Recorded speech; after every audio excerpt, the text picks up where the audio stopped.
Un homme parcourt 30 km à pied chaque jour. Un policier le suit un jour et découvre pourquoi. La détermination, c'est avoir de la persévérance, quelle que soit la situation dans laquelle on se trouve. C'est travailler en suivant un plan. Les personnes déterminées sont dans la plupart des cas une source d'inspiration pour les autres. Ces personnes montrent que tout est possible. Mais que faire si vous devez parcourir une distance de 30 km à pied ? C'est la situation dans laquelle s'est retrouvé un étudiant originaire de l'Alabama. Ce qui a commencé avec un jeune homme déterminé à arriver au travail à l'heure est devenu beaucoup plus que cela. C'est une communauté qui s'est créée pour changer une vie. Regardez cette vidéo sur un homme qui parcourt 30 km à pied chaque jour. Un policier le suit un jour et découvre pourquoi. La détermination.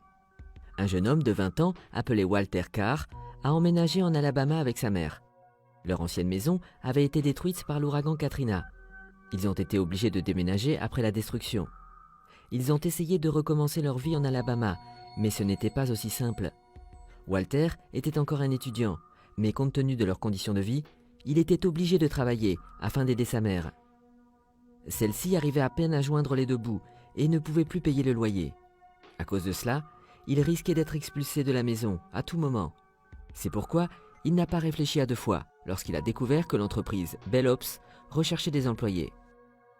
Bell Ops est une entreprise américaine de déménagement, située à environ 30 km de l'endroit où Carr vivait, ce qui est une distance assez importante. Il s'est directement rendu à l'entreprise avec sa vieille voiture, où il a rempli un formulaire. Il a passé un entretien et on lui a dit qu'il pouvait commencer le lendemain. Mais à sa grande déception, sa voiture est tombée en panne lors du retour, à quelques kilomètres de chez lui. Pourquoi la voiture était-elle tombée en panne ce jour-là ? Pourtant, il en avait vraiment besoin. Il est sorti pour voir ce qui n'allait pas. Après avoir ouvert le capot, son cœur s'est brisé. La fumée sortait du moteur. Il a alors su que la voiture ne pourrait plus démarrer. Il a pensé à appeler l'entreprise pour annuler son premier jour de travail. Il a sorti son téléphone pour appeler son employeur, mais a ensuite changé d'avis. Il avait tellement besoin de ce travail et devait s'y rendre. Il était jeune et en forme, mais la distance était très longue. Il n'avait pas l'argent pour faire réparer sa voiture et parcourir la distance à pied lui prendrait 7 heures. Mais abandonner n'était pas une option pour lui. Il avait sauvegardé l'adresse de Bell Ops dans son Google Maps. Il a pu planifier son trajet. Mais il devait d'abord se reposer un peu, faire un somme pour avoir de l'énergie pour le trajet. Il a réglé son réveil à minuit et s'est endormi. Quand son réveil a sonné, il s'est levé, a mis ses chaussures de course les plus confortables et un manteau. Son objectif était d'arriver au travail à l'heure. Après avoir parcouru une bonne distance, son rythme de marche s'est ralenti. Ses pieds étaient fatigués et ses muscles brûlaient. La sueur dégoulinait de son visage. Mais l'idée de conserver son nouvel emploi l'a motivé à continuer et à ne pas abandonner. Il était si concentré sur ses pieds qu'il n'a même pas remarqué la voiture qui s'approchait avec les gyrophares bleus. La voiture a fait des appels de phare et s'est dirigée vers lui. Lorsque Carr a regardé autour de lui, il a vu la voiture de police conduite par l'officier Sean Gray. Sean a demandé à Carr où il allait tôt le matin. Il était 4h20 du matin et Sean avait le sentiment que Carr préparait quelque chose de louche. Sean avait passé un service de nuit assez difficile et ne voulait absolument pas avoir d'autres ennuis. Lorsque Sean a demandé à Carr ce qu'il faisait dans la rue, ce dernier n'a pas répondu immédiatement. Il était essoufflé et a d'abord dû reprendre son souffle. De plus, il ne s'est pas arrêté parce qu'il était conscient que le temps continuait à filer et qu'il devait continuer son chemin. Mais Sean lui a ordonné de monter dans la voiture de police. Il était soucieux de ce que Carr faisait dans la rue à cette heure bizarre. Pour lui, il était sorti avec quelque chose de mauvais en tête ce matin-là. Lorsque Carr a finalement repris son souffle, il a raconté son histoire à Sean, qui a été très étonné après avoir entendu cette histoire. Il n'avait jamais rencontré une telle personne dans toute sa carrière, quelqu'un qui était déterminé, au-delà de toute attente. Ses pensées inquiètes ont laissé place au respect et à l'admiration pour ce jeune homme. Il l'a conduit tranquillement sur la distance restante. Quand Carr a vu la maison de la femme pour laquelle on l'avait recruté pour le déménagement, il était soulagé. Il était arrivé au travail à l'heure et il a remercié l'officier lorsqu'il est sorti de la voiture. Sean l'a escorté jusqu'à la porte de la femme, Jenny Haden Lamey. Sean a raconté à Jenny le dur voyage de Carr et elle était également émerveillée par sa détermination. Ce dernier était toujours épuisé, Mais le travail devait être fait. Lorsque les autres membres de l'équipe de déménagement sont arrivés, Carr s'est mis au travail, malgré sa grande fatigue. Il a chargé les cartons de Jenny dans le fourgon de déménagement et a continué le travail. Le lendemain, Jenny était toujours impressionnée par le dévouement de Carr, dont l'histoire l'avait inspirée. Elle voulait la partager avec ses amis et a écrit son histoire sur Facebook. Ce message a été vu par de nombreuses personnes qui ont également été impressionnées. La détermination de Carr a déclenché quelque chose chez Jenny. Elle voulait lui donner quelque chose en retour. Elle a donc lancé une campagne GoFundMe où les gens pouvaient faire des dons en ligne pour Carr. Elle voulait recueillir la somme d'argent nécessaire pour faire réparer sa voiture. Mais les gens ont donné plus que ce qui était demandé. Quelque temps après, le directeur de Bellops, Luke Marklin, est tombé par hasard sur cette histoire sur Facebook et a été touché. Il avait besoin d'une telle personne dans l'entreprise.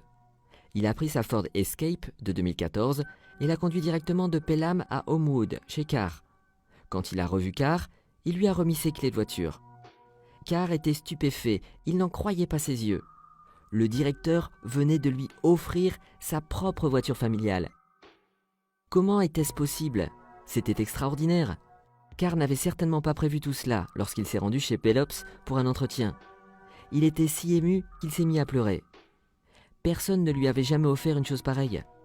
Son histoire a touché et inspiré de nombreux cœurs. Il a inconsciemment montré qu'abandonner n'était pas une option et que les obstacles peuvent toujours être surmontés. Il est devenu une source d'inspiration pour beaucoup. Il est reconnaissant envers tous ces étrangers qui se sont unis pour l'aider. Il aimerait devenir un officier de la marine et il réussira certainement, principalement grâce à sa détermination. Déterminé à remarcher. Une autre histoire d'un homme déterminé est celle de Shane. Shane, comme la plupart des jeunes aux États-Unis, aimait le football américain. Il aimait l'atmosphère du football et ses coéquipiers. Depuis son enfance, il aimait regarder les matchs des Browns. Son grand frère jouait aussi au football et Shane a suivi ses traces. Tout allait bien jusqu'à ce fameux samedi. C'était un samedi matin ordinaire et Shane avait un match. C'était un match de football pour les jeunes. Shane courait et il a attrapé une passe quand un joueur de l'autre équipe lui est rentré dedans. Ce n'était pas intentionnel, mais c'était un choc violent et Shane est tombé. Ses amis sont venus pour le soulever, mais il n'a pas pu se lever car il n'arrivait pas à bouger ses pieds. Il s'est assis au sol, les jambes immobiles, dans la même position. Sa mère a commencé à paniquer. Il a été transporté à l'hôpital dans une ambulance, où on lui a fait passer une IRM et quelques examens. Il a ensuite été transporté par avion à l'hôpital de Miami Valley, où on lui a fait des examens physiques et visuels pour s'assurer qu'il n'avait aucune blessure. Les résultats ont révélé que la vertèbre de Shane, au-dessus de la vertèbre T4, s'était détachée de la colonne vertébrale et avait glissé vers l'avant. Comme Shane était encore jeune, stable et avait également subi un bon examen de traumatisme, il a immédiatement été emmené en salle d'opération. Selon les pronostics, Shane avait 20% de chance de marcher après l'opération. Shane a pris cela comme une motivation. Il n'avait pas l'intention de passer le reste de sa vie dans une chaise roulante. Il était déterminé à remarcher. Dans le processus, sa famille et lui ont reçu l'aide de la communauté. Ses amis avec qui il jouait au football, par exemple, leur ont donné de l'argent. Grâce à son travail acharné et à sa détermination, Shane a progressé vers son objectif, qui était de pouvoir à nouveau marcher. Il avait quitté l'hôpital avec les jambes immobiles, mais maintenant, il suit une thérapie et a également reçu une aide spéciale. Il est même devenu un mentor pour motiver d'autres personnes de son âge qui sont dans la même situation. Par-dessus tout, il reste déterminé et focalisé sur son objectif.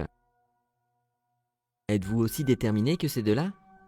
Sinon, avez-vous, après avoir écouté ces histoires, changé d'avis? Grâce à la détermination, vous pouvez avancer dans la vie. Rien ne peut vous empêcher d'atteindre vos objectifs.